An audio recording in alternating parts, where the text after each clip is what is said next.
अस्सलाम वालेकुम नाजरीन, वेलकम टू शारा दस्तूर। मैं हूं मोना आलम। तमाम देखने वालों को वार्म वेलकम।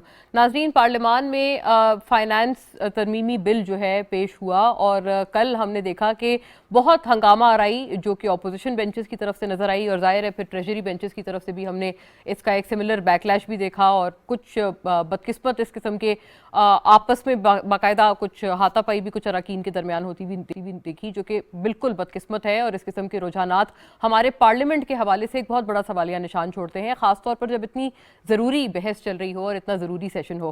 खैर, फाइनेंस एडवाइज़र जनाब शौकत तरीन ने ये जो तरामीम थी ये प्रेजेंट की, जिसमें से ज़िमनी बिल शामिल था कि जिस तरह से एडिशनल जो कुछ आइटम्स हैं जिनके ऊपर इजाफी टैक्स आयद किए गए हैं, और उसके बाद शौकत तरीन साहब ने बाकायदा प्रेस टॉक करते हुए बताया कि किस तरह से जो इजाफा था या जो IMF की जो शराइत थी, IMF ने क्या मांगा था, IMF की तरफ से क्या दरकार था, और फिर हुकूमत ने बिल आखिर 334 अरब के जो इजाफी टैक्सेस हैं जो कि आयद किए गए हैं, और उसके हवाले से उन्होंने जो तफसीलात थी वो उन्होंने प्रेस टॉक में भी दी, और ज़ाहिर है फाइनेंस बिल प्रेजेंट करते हुए भी उन्होंने ये तमाम चीज़ें सामने रखी।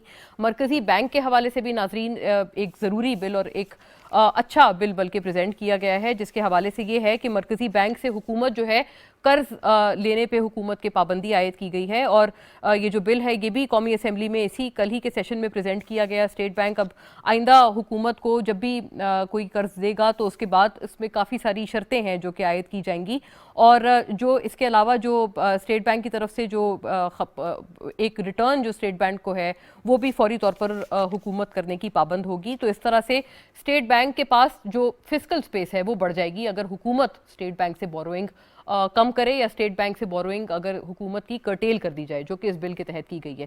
खैर, जाहिर है अपोजिशन ने इसके ऊपर भरपूर एहतजाज किया, लेकिन इसमें जो दिलचस्प और सबसे दिलचस्प बात है वो ये है कि अपोजिशन लीडर जनाब शहबाज शरीफ, पीपल्स पार्टी के चेयरमैन जनाब बिलावल भुट्टो, और को चेयरमैन आसिफ अली जरदारी साहब, और अख्तर मेंगल साहब BNP मेंगल के, ये तमाम लोग वो थे जो कि गैर हाजिर थे अपोजिशन बेंचेस से, जबकि अपोजिशन ने भरपूर ये दावा किया था कि इन तमाम तरामीम का रास्ता वो लोग पार्लियामेंट में रोकेंगे। खैर, अभी तो ये तमाम चीज़ें पेश हुई हैं, अभी इसके ऊपर मजीद बहस होनी है, मजीद इसमें तरामीम आनी है, बहुत कुछ होना है इसके ऊपर बाकी। लेकिन फ़िलहाल जो सेशन है वो इनडेफिनेटली डेफर्ड है, क्योंकि आज भी कोरम पॉइंट किया गया, अपोजिशन की तरफ से हाउस पूरा नहीं था, और उसके बाद ये कोरम पिन पॉइंट किया गया, उसके बाद इनडेफिनेटली अभी तक तो इजलास डेफर्ड है। लेकिन जनवरी के पहले हफ्ते तक नाजरीन ये इत्तलात हैं कि ये तमाम चीज़ें और ये तमाम तरामीम को पास होनी होंगी, और पार्लियामेंट से इनका पैसेज यकीनी बनाना होगा, क्योंकि IMF का जो रिव्यू है वो भी आने वाला है। यकीनन जो हालात हैं वो इसके वक्त मुआशी तौर पर एक हमें नज़र आते हैं कि इस वक्त क्रिटिकल और क्रूशल हालात हैं, लेकिन इसमें क्या किया जा सकता है ये एक बड़ा ज़रूरी सवाल है। हुकूमत कह रहे हैं कि हमने सिर्फ लग्जरी आइटम्स के ऊपर टैक्स आयद किया है, और आम आदमी के ऊपर इन 334 अरब में से भी सिर्फ 2 अरब जो है वो इजाफी टैक्स आयद किया जाएगा। लेकिन यकीनन इससे अगर इन्फ्लेशन का या अफरात ज़र का अगर हम एक मवाजना करें तो वहाँ पर ऑलरेडी आवाम के ऊपर प्रेशर है, दबाव है, यकीनन उस दबाव में मजीद इजाफा होगा। इसको मिटिगेट करने के लिए क्या हुकूमत के पास कोई प्लान है? आज हम लोग 2021 के आखिरी रोज़ में खड़े हैं, और 2022 इंशाल्लाह कल शुरू होगा। तो 2022 के हवाले से क्या कोई तवक्कुआत बेहतर हैं, ख़ासतौर पर आम आदमी के मुआशी सिचुएशन को लेकर हुकूमत के पास क्या कोई प्लान है? ये एक ज़रूरी सवाल है। और दूसरा सवाल ये है कि अपोजिशन बेंचेस जिन्होंने भरपूर दावा किया था कि इसका पैसेज रोका जाएगा, कल जब ये तमाम तर तरामीम पेश हो रही थी और हुकूमत और अपोजिशन के तमाम तर दावों के बावजूद जब अपोजिशन के जो की लीडरान हैं वो ही मौजूद नहीं थे, तो क्या हुकूमत तो क्या अपोजिशन अपना ये वादा वफा कर पाएंगे अपने वोटर्स से और अपने सपोर्टर्स से? फिर इसमें इत्तेहादियों की भी एक पोजीशन है, क्योंकि इत्तेहादी इत्तलात के मुताबिक वो भी इसके ऊपर सवालात कर रहे हैं, और हुकूमत अभी भी कोशिश कर रहे हैं कि इत्तेहादियों को इन तमाम तरामीम के हवाले से ऑन बोर्ड लें और उनके तहफ़्फ़ुज़ात को दूर करें। क्या ये तहफ़्फ़ुज़ात इत्तेहादियों के दूर हो पाएंगे? तमाम उमूर पर हम बात करेंगे आज इस पहले सेगमेंट के तहत। यहाँ स्टूडियोज़ में मेरे साथ तशरीफ़ फरमाएं जनाब अजीम चौधरी साहब, और तमाम तर बातों पे अपना तज्जिया तबसरा हमारे साथ रखेंगे। बहुत शुक्रिया अजीम साहब आपकी मौजूदगी के लिए। नाजरीन, हमें senator doctor Zarka Suhrawardy join कर रही हैं पाकिस्तान तहरीक इंसाफ से, हमारे साथ ऑनलाइन है। Welcome on board senator doctor Zarqa. Shiza Fatima Khwaja नाजरीन मुझे बजरिया जूम ज्वाइन कर रही हैं, मेंबर कौमी असम्बली PMLN से। Welcome on board शिजा। और उसामा कादरी साहब नाजरीन MNA MQM से मुझे ऑन बजरिया स्काइप ज्वाइन कर रहे हैं। वेलकम ऑन बोर्ड उसामा साहब, आपका भी बहुत शुक्रिया आपकी मौजूदगी का। बाकायदा बात का आगाज़ अगर मैं आपसे करूं अजीम चौधरी साहब, आपका एक इनिशियल रिमार्क आ जाए, फिर हम उससे बात को आगे लेकर चलें। आप कैसे देखते हैं इन तमाम तर चीज़ों को, और क्या आइंदा आने वाले सालों में ये खास तौर पर कल जो अगला साल आने वाला है उसमें बहुत भरपूर तवक्कुआत हैं हुकूमत से भी ऑपोजिशन से भी, कैसा देखते हैं आप मुआशी एतबार से? क्या आम आवाम के लिए कुछ ज़िंदगी बेहतर होगी, कुछ उनकी मुश्किलात में कमी आएगी? मौजूदा साल का आज आखिरी दिन है।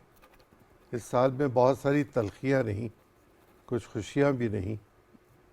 कोरोना ने पूरी दुनिया को हिला के रख रखा था और पूरी दुनिया की मईशत ख़राब हुई।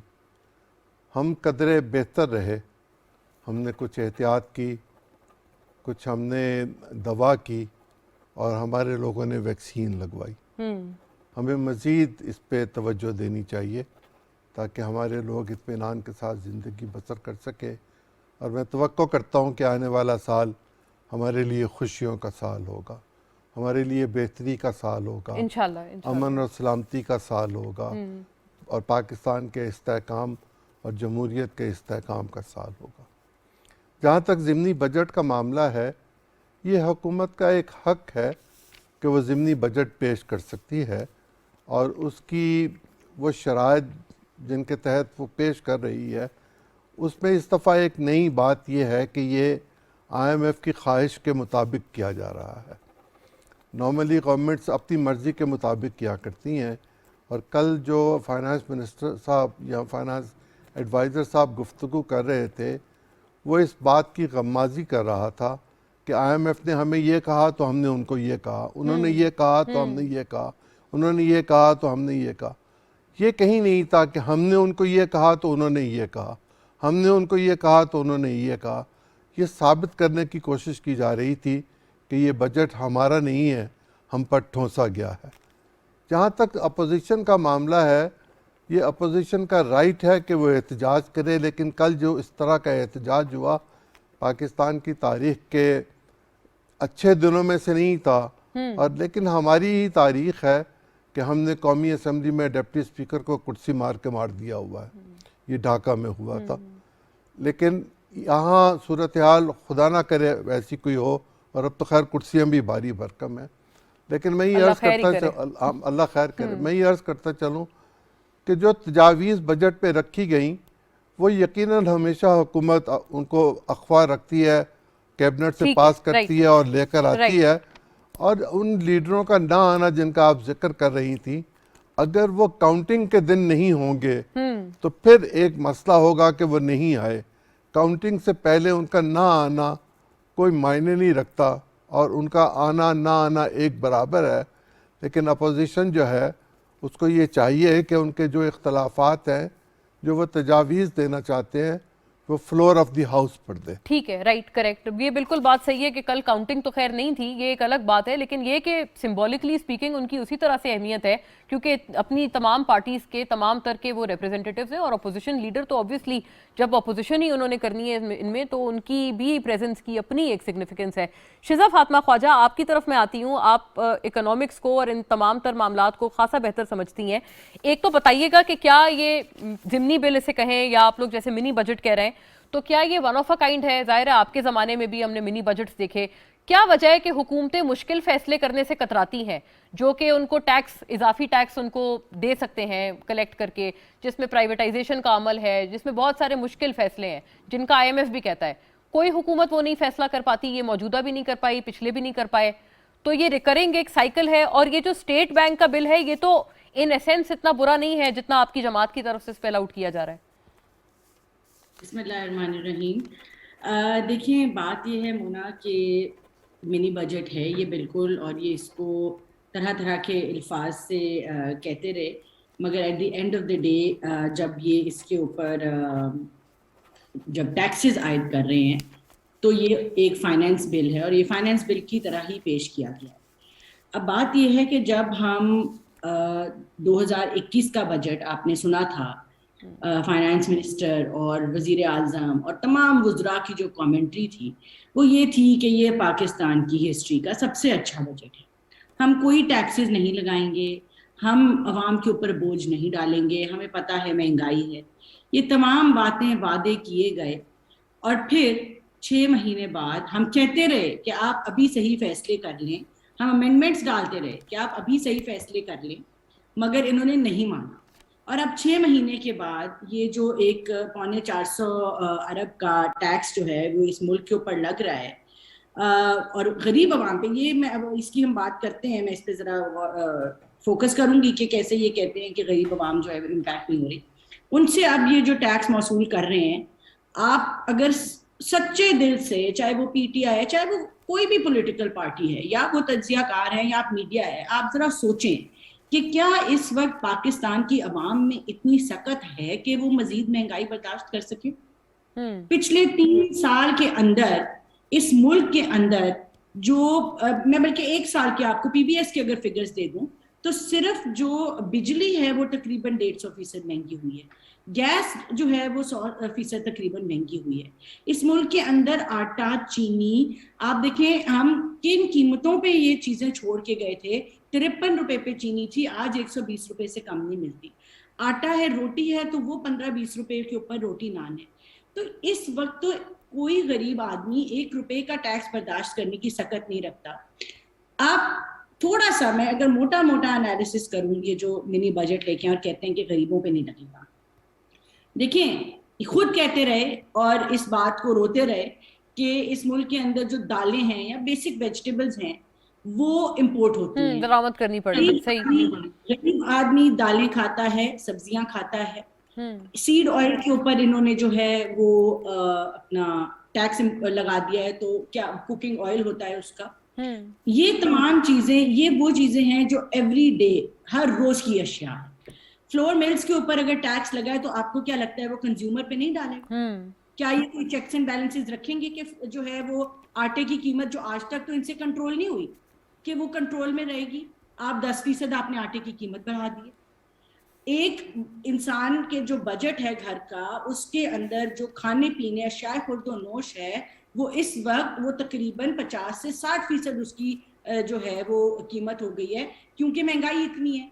उस पे आपने 10% तो आटे पे इजाफा कर दिया, लाल मिर्चें आपने महंगी कर दी, दालें आपने महंगी कर दी, सब्जियां आपने महंगी कर दी, आयोडाइज्ड सॉल्ट गालिबन जी, सॉल्ट आपने महंगा कर दिया। फिर आपने बड़ा एक जो है ना वो एनिमेटेड किस्म की प्रेस कॉन्फ्रेंस की तस्वीरें पकड़ के मेल न्यूट्रिशन के ऊपर वजीर आजम ने, बच्चों का दूध आपने महंगा कर दिया और मेरा मिल्क आपने महंगा कर दिया।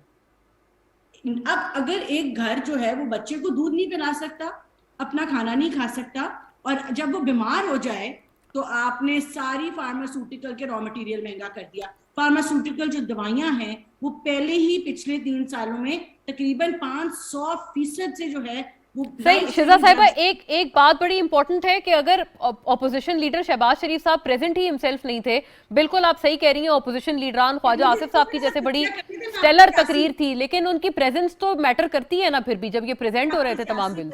मैं आपकी पॉलिटिकल बातों का जवाब दूंगी, लेकिन मुझे थोड़ा सा बजट को जो है वो आवाम तक ठीक है, राइट। मैं पॉलिटिकल बात पे फिर दोबारा आती हूँ आपकी तरफ, राइट। मैं पॉलिटिकल बात बिल्कुल आपको जवाब दूंगी, ठीक है। तो जब आपने बच्चों का दूध छीन लिया, आटा रोटी छीन ली, दालें सब्जियां छीन ली, घी छीन लिया, कुकिंग ऑयल छीन लिया, वेजिटेबल ऑयल, और जब सब बीमार हो गए तो आपने महंगाई कर दी दवाइयों के ऊपर भी। और दवाइयों के ऊपर ये आलम था मोना, आप देखें कि इनके जिस वजीर ने, जिस पे करप्शन के इल्जाम लगे थे, जब 300% दवाइयां बढ़ी थी, उसको सेरेमोनियसली अपनी पोजीशन से हटा के पूरे मुल्क का अपनी पार्टी का सेक्रेटरी जनरल लगा दिया। ये इनकी अकाउंटेबिलिटी का आलम है। कौन सा वजीर आज तक अकाउंटेबल ठहरा है? ऑन टॉप ऑफ एवरीथिंग, जिसने करप्शन की, जिस वजीर ने करप्शन की, आपने नैब लॉ ले आए कि आप किसी मिनिस्ट्रियल डिसीजन पे किसी मिनिस्टर पे नैब का। ठीक है शिजा साहिबा, उसका भी जाहिर है पॉलिटिकली बात है ना कि आप लोग उसको चैलेंज कर दें नैब लॉ को बतौर ऑपोजिशन, राइट। मैं जरा let me go across to doctor Zarqa, मैं उनकी भी बात सुनूं, और जाहिर है उसामा कादरी साहब भी बतौर एलआई कैसा समझते हैं इन तमाम चीजों को। लेकिन सेनेटर डॉक्टर जरका, आप क्या ओनरशिप है हुकूमत के पास, और क्या हुकूमत ओन कर रहे हैं इन तमाम तरामीम को? जैसे अजीम चौधरी साहब कह रहे थे कि जो एक इंप्रेशन एडवाइजर फाइनेंस की तरफ से दिया गया वो ये था कि जैसे आईएमएफ ने ये कहा और फिर हमने ये कहा, तो गोया ये कि इंप्रेशन भी बाय एंड लार्ज यही दिया जा रहा है हुकूमत की तरफ से कि ये आईएमएफ की तरफ से चीजें बताई गई हैं और मजबूरियां हैं बस। जी, बिस्मिल्लाहिर्रहमानिर्रहीम। Thank you very much Mona and Azeem Chaudhry साहब ने बड़ा अच्छा, मुझे बहुत अच्छा लगा, उनकी दुआ सी थी अगले साल के लिए, और पिछली साल, और पाकिस्तान के हवाले से जो उन्होंने पॉजिटिव बातें की, ये बहुत अच्छी बातें हैं। जहां तक रही बजट की बात, तो ये मैं रीइटरेट करना चाहूंगी कि ये 22वां IMF प्रोग्राम है जिसमें पाकिस्तान गया है, पहला नहीं है। 22वां है क्योंकि 21वां भी लिया गया था, 20वां भी लिया गया था, 19वां, 18वां, और इसमें सारी पिछली हुकूमतें जिनमें के हमारे साथ जो हमारे ऑपोजिशन में हैं वो सब लोग लेते रहे हैं। अब बात यह है कि ये वाला जो तरमीम आई है, इसका मेन मकसद क्या है? सबसे पहली बात तो ये कि ये इसमें अगर आप इसका मंतक देखें तो मुझे तो इसमें बहुत सेंस नजर आ रही है कि इम्पोर्टेड चीजों को आप उन पे टैक्स लगा रहे हैं ताकि लोग अपनी लोकल चीजें इस्तेमाल करें। पाकिस्तान में पूरी तरह सलाहियत है कि हम सब्जियां अपनी खाएं, हम फ्रूट अपना खाएं। पाकिस्तान का फ्रूट दुनिया में बेहतरीन माना जाता है, और सब्जियां उगाने की दालें हम उगाते थे, अब हमने छोड़ दी है क्योंकि मेहनत लगती है, हम आसान काम की तरफ जाते हैं। एक तो ये इसमें बहुत पॉजिटिव बात है। दूसरी बात ये है कि जहां जिक्र हुआ दूध का, आई एम अ डॉक्टर, और मैं आपको ये बताना चाहूंगी कि बच्चों के लिए सिर्फ उनकी माँ का दूध अच्छा होता है, डब्बों के दूध इंतहाई मुज़िर हैं। मेरे अपने 3 बच्चे हैं and I have breast fed them. Pakistan में जो शरह है ब्रेस्ट फीडिंग की, इट इज वेरी लो, और इस वजह से मैल न्यूट्रिशन, इम्यूनिटी लो, और जो पाकिस्तान में मैटरनल चाइल्ड हेल्थ की जो बुरी हालत है उसका बहुत बड़ा उनसर ये वो तो दैट तो यू आर करेक्ट डॉक्टर जरका, लेकिन अगर कोई मजबूरी के तहत अगर फॉर्मूला फीड कर रहा हो कोई बच्चा, ऐसी कोई मजबूरी नहीं होती। जब आप जिंदा होते हैं तो माँ का दूध आना is a very natural thing, इसमें कोई मजबूरी, ये हमारे कॉन्सेप्ट हैं जो करेक्ट होने की जरूरत है। मैंने आपसे पहले गुजारिश की, आई एम अ डॉक्टर, तो जो मैं बात कर रही हूँ मैं आपको मुस्तरद बात कर रही हूँ, ठीक है जी? राइट। तो एक ये बात हो गई। तीसरी बात ये है कि हुकूमत ने ये जिस कदर आम आवाम की हमदर्द हमारे प्राइम मिनिस्टर हैं, इसकी तो मिसाल नहीं मिलती। जहां तक उन्होंने गरीब, अब किया क्या है इसमें ये किया है कि जो सब्सिडीज हुकूमत दे रही थी वो सब्सिडीज विड्रॉ करके अब टारगेटेड सब्सिडीज आपने दी हैं, और वो पहले आपने दे दी थी। जिस तरह राशन कार्ड जो एहसास प्रोग्राम के अंडर गरीब आदमी को मिलेगा, जिसमें घी, चीनी और दालों के ऊपर आपको 30% सब्सिडी मिलेगी, और जिसको पहले रोल आउट किया जा चुका है ताकि आम आवाम को आसानी हो। इसी तरह जिस तरह सेहत कार्ड, आज पूरे पंजाब में सेहत कार्ड लॉन्च हुआ है, 3 करोड़ फैमिलीज को सेहत कार्ड मिला है, जिसके तहत 10 लाख रुपए तक वो अपना इलाज पूरी फैमिली अस्पताल में करवा सकती है, इन पेशेंट, क्योंकि पाकिस्तान में गरीब आदमी का सब कुछ बिक जाता है जब कोई बीमार होता है। और ये पाकिस्तान के बाकी सूबों में भी KPK में रोल आउट हो चुका है, आजाद कश्मीर, गिलगित बल्तिस्तान और बलोचिस्तान में भी होने जा रहा है। तो गरीब आदमी के ऊपर टारगेट करके पनाहगाहें बनाई गई हैं। गरीब आदमी के लिए जो एहसास प्रोग्राम के अंडर जो 100 से ज्यादा मुख्तलिफ प्रोग्राम्स हैं, वो जिसमें स्कॉलरशिप प्रोग्राम्स हैं, पहली दफा पाकिस्तान में 2 लाख स्कॉलरशिप प्रोग्राम्स आम बच्चों को मिल रहे हैं। जिस कदर सब्सिडीज उनकी तरफ टारगेटेड सब्सिडी, अमीर आदमियों को कुछ नहीं, क्योंकि अमीर आदमी के तो नखरे यहाँ खत्म नहीं होते। V8 से लेकर आप पार्लियामेंट में आ जाए, मैं आपको दिखा दूं। तो टारगेटेड सब्सिडीज हैं, पनाहगाहों से लेकर, राशन कार्ड से लेकर, आपकी जो अब घर बनाने की जो सस्ता घर की स्कीम है जिसमें 27 लाख रुपए। अच्छा सेनेटर साहिबा, एक बिल्कुल आपने वजह फरमाया, सिर्फ ये आपसे अर्ज है कि मुझे थोड़ी सी समझने में मदद कीजिएगा। क्या आप क्या हुकूमत ने ये इनकरेजमेंट करी है ब्रेस्ट फीडिंग की कि अगर फॉर्मूला मिल्क के ऊपर टैक्सेस इजाफी आयद कर दिए हैं? और दूसरा एक बड़ा जरूरी इसमें बात ये जो आपने V8 बताई हैं, क्यों ना एक इनोवेटिव आइडिया के तहत जितने पार्लियामेंटेरियंस हैं या खासतौर पर वुज़रा हैं उनसे ले लें ये तमाम गाड़ियां, उससे भी काफी कॉस्ट कटिंग हो जाएगी।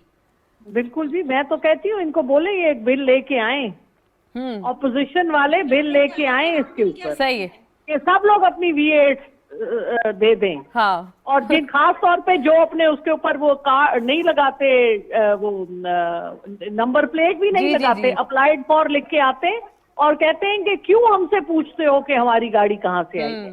इन सब की गाड़ियां लेनी चाहिए और इनसे पूछना चाहिए कि ये गाड़ी आई कहाँ से, क्योंकि हम जैसे लोग जो जब गाड़ी खरीदते हैं तो पूरे पैसे देते हैं। बाकी ये एक लंबी कहानी है, लेकिन ये बिल्कुल होना चाहिए और ये पूछ-गिछ होनी चाहिए कि ये जो लग्जरी लाइफस्टाइल, जो इतने उमराना जिंदगी गुजारने के तरीके, ये कहाँ से आते हैं। और जरका साहिबा, अभी जैसे आपने फरमाया ना, आपने कहा कि ब्रेस्ट फीडिंग इनकरेज करने के लिए, वो भी उसका भी जवाब फरमाइए कि अगर कोई ऐसी कोई मजबूरी है, जाहिर है क्या हुकूमत ने ब्रेस्ट फीडिंग इनकरेज करने के लिए फॉर्मूला मिल्क के ऊपर टैक्सेस लगाए हैं? ऐसा तो आई एम श्योर केस नहीं है। नहीं, देखिए बेसिकली इम्पोर्टेड चीजों के ऊपर लगाएं, क्योंकि आपका जो इम्पोर्ट है, आपका मसला इस वक्त क्या है, आपकी इम्पोर्ट्स बहुत ज्यादा हैं, आपकी एक्सपोर्ट्स उसके मुकाबले में नहीं है। ये हुकूमत इस साल एक्सपोर्ट्स को इंक्रीज कर रही है, लेकिन आपको इम्पोर्ट्स कम करनी है। कम करने के लिए ये एक कदगन है ताकि इसकी वजह से आप डिस्करेज हो और आप इम्पोर्ट्स कम करें, चीज कम बिके। और करेक्ट, और लेकिन उसके लिए ये भी जरूरी है जरका साहिबा कि हमारी लोकल सनतें वो तमाम चीजें मैन्युफैक्चर करें जो नहीं कर रहे हैं, जैसे अब दालें वगैरह ये तमाम तर चीजें। देखिए तो वो तो एक, देखिए जब आप चीज सस्ती कर देंगे, अगर आप इम्पोर्टेड चीज को सस्ता रखेंगे तो कोई इंकरेजमेंट ही नहीं है आपकी लोकल इंडस्ट्री को डेवलप करने की। ठीक है। जब आप इम्पोर्टेड चीज को, इंडिया में इसी तरह होता था, इसी तरह इंडिया की इंडस्ट्री डेवलप की है। आप देखिए कि वो हमेशा इम्पोर्टेड चीज के ऊपर इतना टैक्स लगाते थे, आप देखिए उनकी अपनी लोकल इंडस्ट्री कितनी डेवलप की है। सो ये बड़ी अच्छी, बड़ा खुश आइंद है ये कि आप इम्पोर्टेड चीजों पे, और ये जो बस अल्लाह करे कि हमारी लोकल सनतें भी फिर इस काबिल हों और आप उनको इतना प्रॉप अप करें बतौर गवर्नमेंट के, वो सब्स्टिट्यूशन कर पाए इस इंपोर्ट की। तो आपने देखा है कि फैसलाबाद में अब आपको मजदूर मिल नहीं रहा, दूसरी जगहों से मजदूर आ रहे हैं। पिछली हुकूमत के जमाने में 30,000 मजदूर थे, 3 लाख बल्कि, जिनके पास जॉब्स नहीं थी। अब वहां पर हाल ये है कि ओवर टाइम लग रहा है, डबल शिफ्ट लग रही है, और उधर मजदूरों। ठीक है, मैं जरा उसामा साहब से भी पूछूं कि उसामा साहब, आपने सुना अभी दोनों को और बल्कि तमाम तर बात आपसे, ऑब्वियसली एलआई, बतौर एलआई आपसे ये ज्यादा जरूरी सवाल है कि अब आपकी रिजर्वेशंस, क्या आपने अपनी रिजर्वेशंस बताई काबीना में, और एमक्यूएम की तरफ से अब हमें बताया जा रहा है कि आपने खालिद मकबूल साहब को ये तमाम तर जिम्मेदारी दे दी है, आप क्या सपोर्ट करेंगे हुकूमत को इन तमाम तर तरामीम पर? बहुत शुक्रिया मोना साहिबा। देखिए, पहले चीज तो मैं ये आपको बता दूं कि ये फाइनेंस बिल जो लाया गया है, इसमें एमक्यूएम का बिल्कुल वादे मौकिफ ये था कि इसको लाने से पहले, क्योंकि अपने इत्तेहादियों के सामने लाया जाता, और उसकी वजह ये थी कि एमक्यूएम जो है वो कराची शहर से और सिंध के शहरों से ताल्लुक रखती है, तो और पाकिस्तान का सबसे बड़ा रेवेन्यू जो है देने वाला इंजन जो है वो कराची है। और अगर कराची को इस तरह से नजरअंदाज किया जाएगा, वहां के ताजिरों की आवाज, वहां के इंडस्ट्रियलिस्ट की आवाज, इनको अगर इग्नोर किया जाएगा, तो मैं समझता हूं कि कोई भी चीज, आने वाली चीज जो है वो अच्छाई के बजाय बुराई की तरफ चली जाएगी। अच्छा, इसमें जो है, इसमें 142 जो है अशिया के ऊपर जो है वो सेल टैक्स लगाया गया है, और ये तो एक आदाद शुमार के फिगर हैं कि जो आवाम के सामने रखे जाएंगे, कुछ भी नहीं हो रहा। और जबकि मैं आपको इस यकीन के साथ कि एमक्यूएम ने अभी तक इसके ऊपर कोई अपनी वादे पॉलिसी तो बना ली है कि हम जो है अवामी मफाद में जो भी चीजें होंगी उसमें अपनी तरामीम और अपनी तजावीज वो हम देंगे, और उसको एक्सेप्ट किया जाना चाहिए और उन तरामीम को करना चाहिए। नंबर दो ये है कि इस वक्त एमक्यूएम जो है पार्लियामेंट के अंदर हुकूमत का इत्तेहादी होने के साथ साथ अपोजिशन का भी किरदार अदा कर रही है। कल अपोजिशन की तरफ से जो जिस अंदाज से बात हुई, तो मैं ये समझता हूं कि उन्हें अपनी तजावीज और अपनी तरामीम जो है वो लानी चाहिए, और उसके ऊपर बैठकर डिबेट होनी चाहिए, और हुकूमत को संजीदगी के साथ मुल्क के बेहतर मफाद में उसको लेना चाहिए, ताकि इस वक्त माशी बहरान और IMF का दबाव और उसके साथ साथ हम इस हद तक चले जाएं कि फिर हम हमारी जो अपनी सालिमियत जो है शायद वो भी हम गिरवी रख दें। तो हम इस चीज पर कभी कंप्रोमाइज नहीं करेंगे, चाहे वो हुकूमत। अच्छा उसामा साहब, ये जो आपने सालमियत की बात की है, क्या हुकूमत ने आपको इस हवाले से कोई क्लैरिटी दी है कि ये बिल्स वगैरह ये कोई फाइनेंशियल हमारी सालमियत के ऊपर कॉम्प्रोमाइज तो नहीं है? क्या आपको कोई गारंटी मिली है? क्योंकि ऑपोजिशन और खास तौर पे हमने सुना था जरदारी साहब कुछ राब्ते किए गए हैं उनकी तरफ से एमक्यूएम से, क्या ये बात दुरुस्त है? देखिए, ये इंतहाई बदकिस्मती की बात है कि अगर जो है वो एमक्यूएम के हवाले से कोई ऐसी बात हो कि जिसमें एमक्यूएम को ये निशाना बनाया जाए, तो अभी आपने जरदारी साहब की बात की, मैं आपको बिल्कुल क्लियर ये बात कहना चाहता हूँ कि जरदारी साहब से या पीपल्स पार्टी सिंध से एमक्यूएम का कोई राब्ता नहीं है।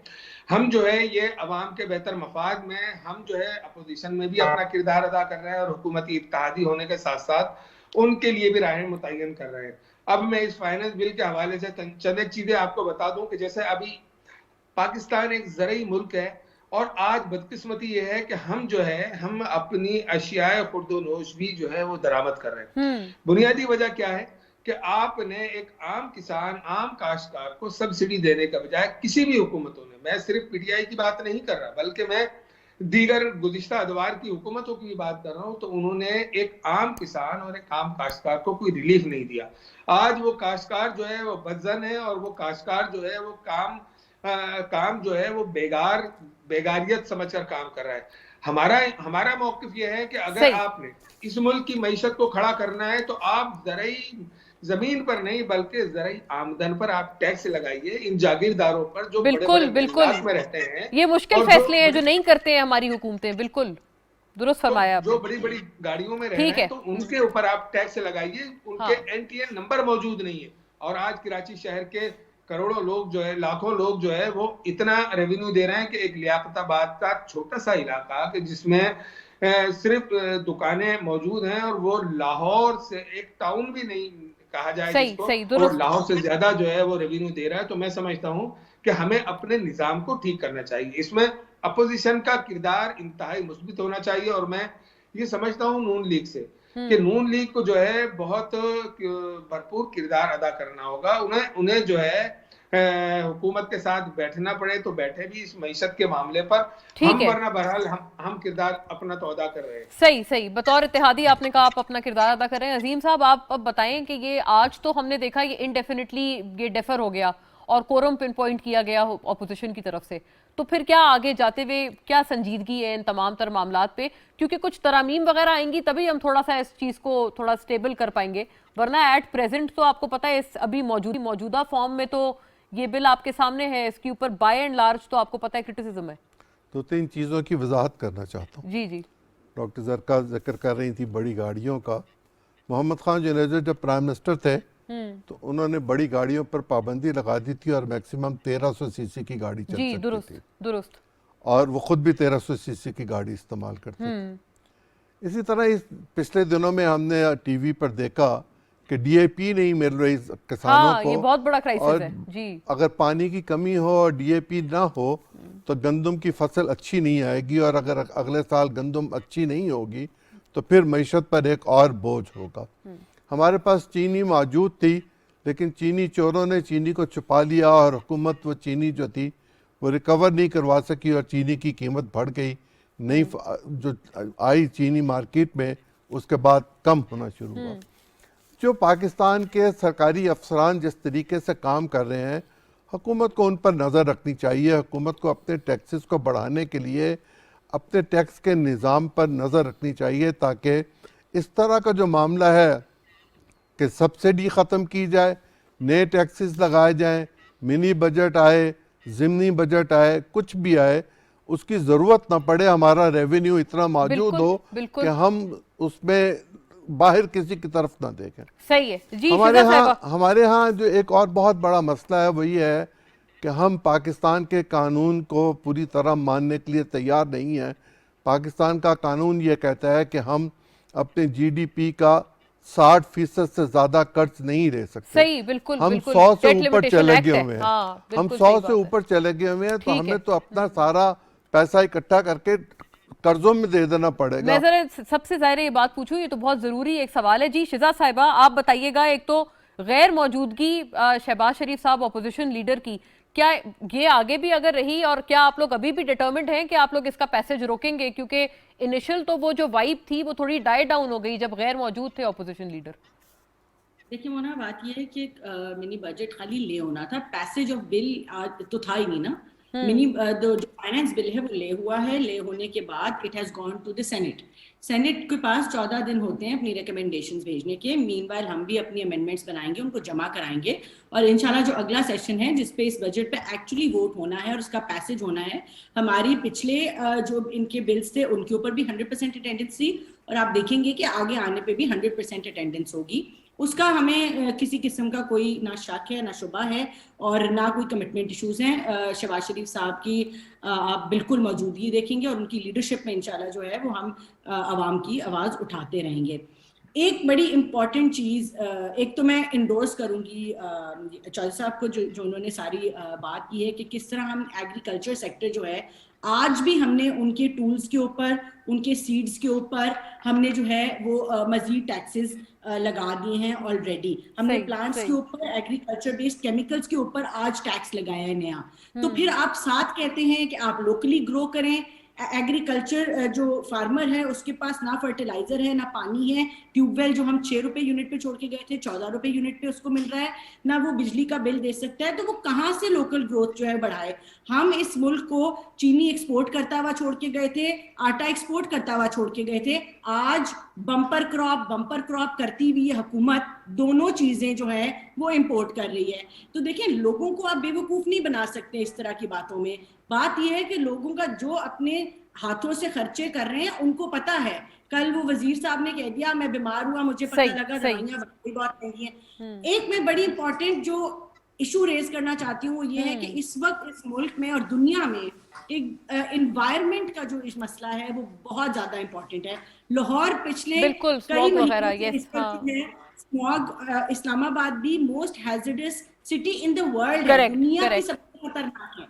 इसको भी देखते हुए हमारी आप हुकूमत की प्रायोरिटीज और सिम्त देखें कि हमने सोलर पैनल्स के ऊपर जो है वो टैक्स लगा दिया है, हमने साइकिलों के ऊपर जो है वो टैक्स लगा दिया है, हमने बैटरीज के ऊपर टैक्स लगा दिया है, हमने इलेक्ट्रिक व्हीकल्स के ऊपर टैक्स लगा दिया है। जब आप ये सारी चीजें सही है, ये रिन्यूएबल सोर्सेज की तरफ हम कैसे जाएंगे जब उनके ऊपर टैक्सेस का इजाफा हो गया है। जी शिजा साहिबा, थोड़ा सा वक्त मेरे पास लिमिटेड है, तमाम के व्यू पॉइंट्स इस पे आ जाएं। जी डॉक्टर जरका, कोरम आज जब पिन पॉइंट किया ऑपोजिशन ने और फिर इनडेफिनेटली डेफर हो गया, तो संजीदगी के हवाले से फिर क्या कहा जाए, क्योंकि अभी तो इस पे बहुत सारी बातें होनी है, तरामीम आनी है। अब ये इनडेफिनेटली आपने देखा है कौमी असेंबली का इजलास डेफर हो गया। डॉक्टर साहिबा जी, जरका साहिबा को मैं रिकनेक्ट करती हूँ। जी उसामा साहब, आप बताइएगा अब ये आप क्या कहेंगे, क्योंकि अभी भी इंडेफिनेटली कोरम जो है वो डेफर हो गया है और अभी आपने कहा भरपूर किरदार ऑपोजिशन को अदा करना चाहिए। क्या आप हुकूमती अलाए होते हुए ऑपोजिशन का साथ देंगे? उस भरपूर किरदार के हवाले से इसकी थोड़ी मजीद वजाहत कीजिएगा। देखिए, सबसे पहले तो मैं आपका पहला जुमला ये इसकी वजाहत कर दूं कि आज जो कोरम पॉइंट आउट हुआ था, तो आज जो है वो कोई फाइनेंस बिल के हवाले से कोई चीज ऐसी थी नहीं, और यकीनन ये जो है हुकूमती अराकीन की जिम्मेदारी है कि वो कोरम को पूरा करें ताकि बिजनेस जो है वो चल सके। और ये बदकिस्मती है हुकूमती अराकीन की के पूरे हफ्ते में सिर्फ एक दिन जो है वो हमारा कल, क्योंकि ये ले होना था फाइनेंस बिल, तो उस वजह से जो है कोरम पूरा रहा। और वो मैं दूसरी चीज ये बता दूं कि अपोजिशन के साथ जो है बातचीत हमारी होती रहती है, लेकिन मुल्की मफाद में हम अपोजिशन के साथ बात भी कर रहे हैं, लेकिन उसका मकसद ये नहीं है। हम ये चाहते हैं कि ये जो फाइनेंस बिल आया है इसमें अपोजिशन जो है अपनी तजावीज, अपनी तरामीम जो है वो दे, और एमक्यूएम भी ये चाहती है कि पाकिस्तान की मईशत में बेहतरी लाने के लिए एमक्यूएम की जो तजावीज हो वो हुकूमत उसको संजीदगी से ले।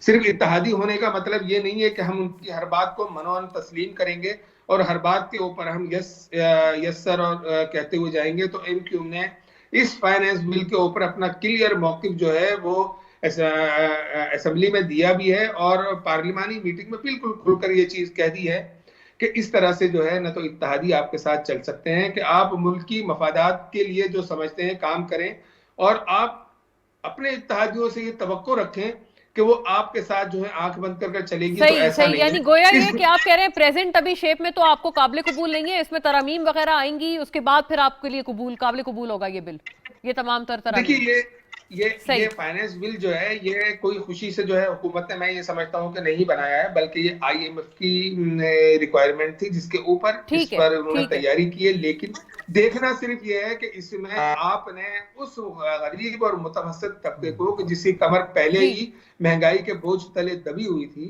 ठीक है, उनके लिए आप मैक्सिमम क्या कोई लेवरेज निकाल सकते हैं। बिल्कुल सही है। जी अजीम साहब, आपका आखिरी जुमला प्लीज, फिर मैंने ब्रेक पे क्विक जाना है। इराक के मामले पर पाकिस्तान पर बेशुमार दबाव था कि हम अपनी फौजें इराक पे भेजें। पार्लियामेंट ने फैसला किया था कि हम इराक में अपनी फौजें नहीं भेजेंगे। क्या हमें IMF की डिक्टेशन लेनी चाहिए या नहीं लेनी चाहिए, इस पर मामला बहस कर ली जाए और फिर उसके बाद इस बजट को ले लिया जाए, फिर आया जाए। ठीक है नाजरीन, इस पे हम लोग वाइंड अप करेंगे। हमने काफ़ी बातें इस वक्त सेगमेंट के तहत डिस्कस की। अजीम चौधरी साहब हमारे साथ थे, शिजा फातिमा ख्वाजा साहिबा, सेनेटर डॉक्टर जरका और उसामा कादरी साहब। Short break, will be back, stay with us.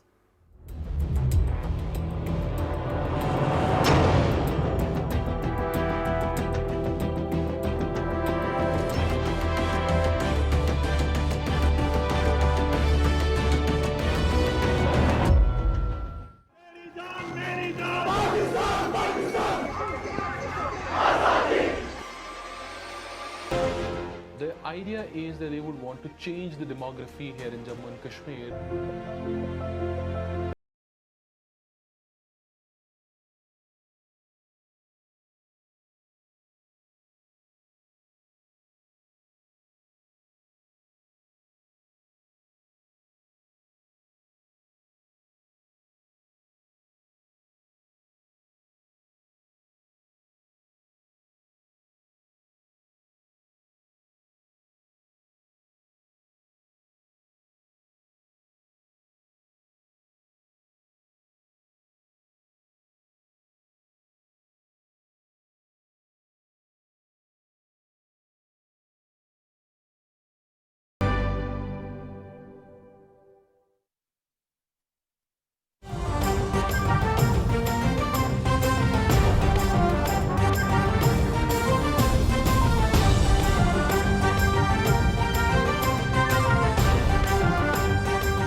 Welcome back नाजरीन। अगले सेगमेंट की तरफ रुख करते हुए बदकिस्मती से अब साल का आज आखिरी रोज़ है 2021 का, और हमने कल देखा है कि क्वेटा में बदकिस्मत धमाका JUI नजरियाती के प्रोग्राम के दौरान हुआ जिसमें हलाकतों की तादाद पहले 4 थी, लेकिन बदकिस्मती से अब 6 हो गई हैं। कोई 15 के करीब अफराद जो हैं वो ज़ख्मी हैं।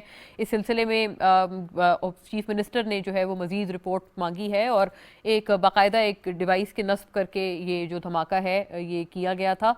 बलूचिस्तान में नाजरीन एक अलार्मिंग तौर पर यह बात सामने आई है, जो कि महकमा दाखिला बलूचिस्तान की अपनी रिपोर्ट है कि 2021 में जो वाक़यात हुए हैं वो गुज़िश्ता साल के निस्बत 90% तक या 89% प्रिसाइसली उनमें इजाफा हुआ है। बहुत ही बदकिस्मती की बात है और ज़ाहिर है एक अलार्मिंग सूरत हाल है। ऐसे में इस पूरी सिक्योरिटी सिचुएशन को हमारे लिए रीअसेस करना और अपना जो प्लान ऑफ एक्शन है उसको रीडिफाइन करना खासा ज़रूरी हो गया है, बिलखुसूस बलूचिस्तान के हवाले से, जहाँ पर जो एंटी स्टेट एलिमेंट्स हैं हमेशा से बदकिस्मती से बलूचिस्तान उनका सबसे एक अहम टारगेट रहता है। अब वैसे हमने आज ये था कि सिक्योरिटी फोर्सेस की तरफ से भी टांक और मीर अली में एक ऑपरेशन देखा जिसमें 4 हमारे जो फौजी जवान थे उनकी शहादत हुई, लेकिन इसके बदले में 2 दहशतगर्द भी उन्होंने हलाक किए। तो लिहाजा जो ये सिक्योरिटी या इंटेलिजेंस बेस्ड ऑपरेशन है ये हमने आज भी देखा है। क्या मजीद हमने इस तरफ स्पर अप करने की ज़रूरत है? क्योंकि एक निजी इंस्टीट्यूट के हवाले से, Pakistan institute of for conflict and security studies के हवाले से 2021 में जितने वाक़यात हुए हैं वो उतने ही ज़्यादा हैं दहशतगर्दी के जितने 2017 में हुए हैं। तो क्या ये भी एक सिचुएशन की तरफ एक इंडिकेटिव है और हमारे प्लान ऑफ एक्शन की तरफ क्या ये भी कुछ बेल्स रिंग करते हैं? हमारे साथ लेफ्टिनेंट जनरल रज़ा मोहम्मद खान है इस सेगमेंट में। बहुत शुक्रिया आपका जनरल साहब, बजरिया स्काइप आप हमें ज्वाइन कर रहे हैं। Thank you for your presence. बताइएगा सर अब हमारी तरफ से क्या प्लान ऑफ एक्शन है, क्योंकि मैंने आपको 2 रिपोर्ट्स मैंने अभी अपने इब्तदाइये में अर्ज़ की हैं। एक महकमा दाखिला की अपनी रिपोर्ट है बलूचिस्तान की, जहां पर वहां हमने 90% तक इजाफा देखा है इन केसेस में, और जो एक प्राइवेट एक स्ट्रेटेजिक इंस्टीट्यूट की रिपोर्ट है जो कि कह रहा है कि 2021 में 2017 जितने दहशतगर्दाना हमले हुए हैं। जी बिस्मिल्लाहिर्रहमानिर्रहीम। देखिए बात यह है कि हमें ये बात जहन में रखनी चाहिए कि दहशतगर्दों को हमने शिकस्त दे दी है। पिछले 20 साल में बहुत सारी कुर्बानियां देखे और अब जो कुछ पाकिस्तान में हो रहा है ये उन दहशतगर्दों के बाकियात हैं और कुछ सहूलतकार हैं। अब ये लोग जो है कुछ उसमें इंटरनल है वो बहुत कम है, ज़्यादातर उसमें एक्सटर्नल टेररिस्ट है। और उनकी वजह मैं आपको बताता हूँ कि जो पाकिस्तान और अफगानिस्तान का बॉर्डर है वो तो तकरीबन 90% अब जो है वो फेंस हो चुका है, लेकिन अभी भी 10% वो उसमें बाकी है। तो तो ये लोग मेरे ख्याल में वहाँ से आते हैं और आपको मालूम है कि वो लोग कौन है। ये तो या तो TPP वाले हैं और या तो फिर रॉ के एजेंट हैं, बलूचिस्तान से कुछ जो वहाँ पे दहशतगर्द हैं वहाँ से हैं। तो उसमें जो बॉर्डर मैनेजमेंट है मेरे ख्याल में पाकिस्तान और अफगानिस्तान ने मिलकर करनी होगी। साथ साथ बताता चलो कि जो पाकिस्तान ईरान बॉर्डर है उसके ऊपर फेंसिंग अभी शुरू हुई है और जो अफगानिस्तान ईरान बॉर्डर है उसकी फेंसिंग है ही नहीं। तो अफगानिस्तान से दहशतगर्द जो है ईरान के रास्ते भी पाकिस्तान में दाखिल हो रहे हैं। आपने बलूचिस्तान का जिक्र किया है, खुसूसन वहाँ से उनकी जो है वहाँ से वो अंदर आ रहे हैं। लेकिन मेरे ख्याल में गवर्नमेंट ऑफ पाकिस्तान अभी जो है बहुत कुछ कर रही है। सबसे पहले देखिए, आपको पता है कि जो नेशनल सिक्योरिटी प्लान है वो अप्रूव हो गया, उसी से जो है नेशनल इंटरनल सिक्योरिटी प्लान जो कि मिनिस्ट्री ऑफ इंटीरियर में पड़ा था ड्राफ्ट फॉर्म में, अब वो जो है फॉर्मलाइज हो जाएगा। नेशनल एक्शन प्लान जो 2014 में बना था, 7 साल बाद उसको रिवाइज किया गया है और उसमें बहुत सारी नई चीज़ें वो ऐड की गई हैं, जिसमें कुछ ऐसे जो दहशतगर्द हैं जो कि पाकिस्तान के शहरी इलाकों में छुपे हुए हैं, उनका किला कमक करना और उनके सहूलतकारों उनकी खोज लगाना और उनको ख़त्म करना। साथ ही जो फॉरेन नेशनल्स हैं पाकिस्तान में, पर्टिकुलरली जो CPEC रिलेटेड फॉरेन नेशनल्स हैं, चाइनीज़ जो नेशनल्स हैं हमारे भाई हैं, उनकी जो प्रोटेक्शन है उनको इम्प्रूव करना और साइबर सिक्योरिटी के एस्पेक्ट्स को देखा गया है।